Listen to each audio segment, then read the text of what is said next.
gümandır ki, nəsə bir göbələk əmələ gəlib.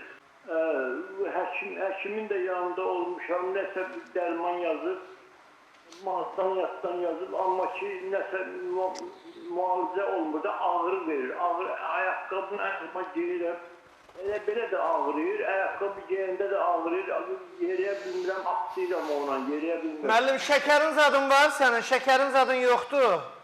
Yox, şəkərim olmuyor, pisağazan yoxdur, pisağazan olmuyor şəkərim. Ben hatta gelmişəm, yoxlayıblar. Bir dəqiqə gözlə, doktor sənə sual verir.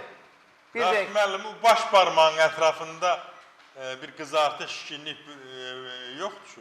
Yox, doktor, şişkinlik yoxdur. Çox sağ ol sualınıza görə. Zəng vurmaq istəyənlər buyurub zəng vura bilərlər. O şişkinlik olmalıydı. Niyə olmalıdır? Çünki orada adi göbələkdə elə şiddətli ağrı olmur.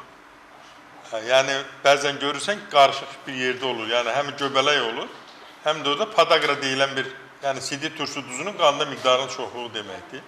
Və o çox olanda ağrı verir. Ayaqqabı geyinir, ağrı verir. Ayaqqabısız da ağrı verir. O adamlar çox vaxt ayaqqabısız gəzirlər. Yanaşı da olaraq göbələyi də ola bilər. Göbələk, sizə indi mən deyim, bir məsləhət verim. Peki, yanımıza gəlsin, orada baxarsınız. Yanıma gələr, baxaram, qısaca bir məlumat deyirəm.